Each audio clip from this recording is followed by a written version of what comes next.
So let's do a little accounting, shall we? We're going to dig into one of the most transformative periods in all of human history and figure out what its true carbon footprint really looks like. All right, let's just jump right in. We all have that picture in our minds, right? Those dark Victorian smokestacks just belching out the start of climate change. It's the story we all know. But what if that story is missing the biggest part of the picture? What if the real culprit isn't a century and a half in the past, but actually much, much closer to home? Okay, before we rewind the clock, let's just get our bearings with where we are right now. For thousands of years, the amount of carbon dioxide in the atmosphere was super stable, sitting at around 280 parts per million. Today, it's soaring past 420. That huge jump is what's driving modern warming. So the big question is, who flipped that switch and when did they do it? Well, our investigation has to start with the usual suspect, that revolutionary era of steam, iron, and, of course, coal. To really get the scale of the disruption, you have to try and picture the world before all this. I mean, the entire global energy system ran on what you could grow, like wood or what you could move, like your own muscles or in animals. It was a world of biomass. The amount of CO2 humanity was putting into the air was, by today's standards, basically nothing. But here's the thing, the story of carbon emissions isn't some steady, straight line climbing upwards. Nope, it's much more like a really, really long, slow-burning fuse, followed by a massive explosion. Back in 1750, the spark was tiny.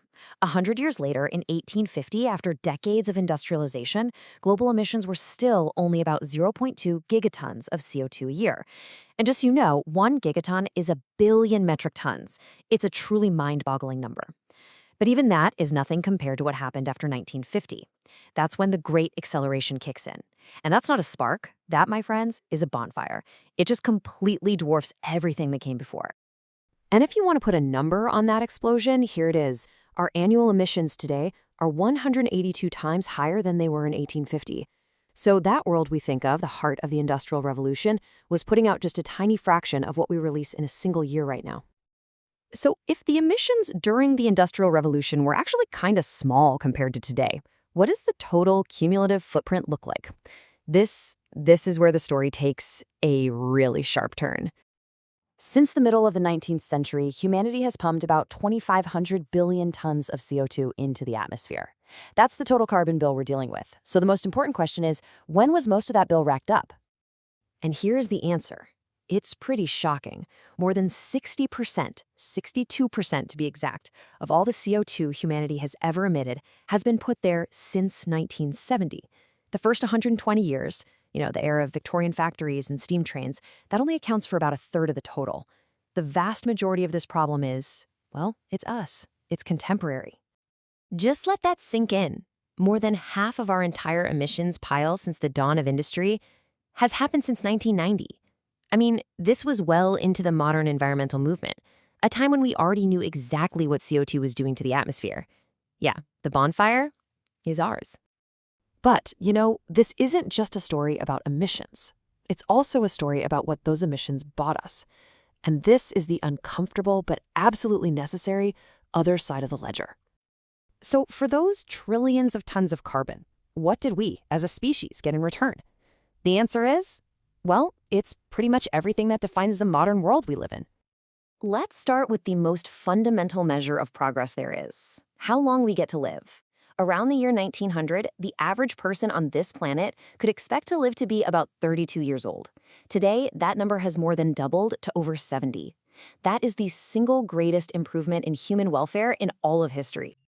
And it's not just about living longer. 200 years ago, roughly 3/4 of all people lived in what we'd call extreme poverty. It was just the default human condition. Today, for the first time ever, that number is below 10%. And that's even with our global population absolutely exploding. So here's the unavoidable truth. The miracle of modern health, wealth, and population growth was powered by that fossil fuel bonfire.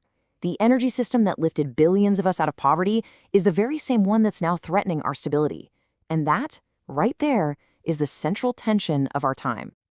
Understanding this history isn't about making excuses or pointing fingers. It's about being really clear-eyed about the challenge we face today, which is basically launching a very different kind of revolution. So what are the big takeaways here? Let's boil it down. First, the Industrial Revolution lit the match, sure. But the real bonfire of emissions is happening right now, well over half of it since 1990. Second, we just can't ignore that this carbon footprint is deeply, deeply tied to a human progress footprint that literally doubled our lifespans. Which leads us to the third and most crucial point. The challenge now, the revolution we need, is to figure out a new way to thrive, one that finally breaks that link between human progress and carbon. And that leaves us with the defining question for the 21st century. The first industrial revolution was this engine of unbelievable progress, but it came with a huge planetary cost that we're only now really starting to pay. We have the knowledge and the technology that the Victorians couldn't even dream of. The question is, can we build a new engine of progress that works for everyone without burning the world down to power it? That's the challenge. Thanks for joining me for this one.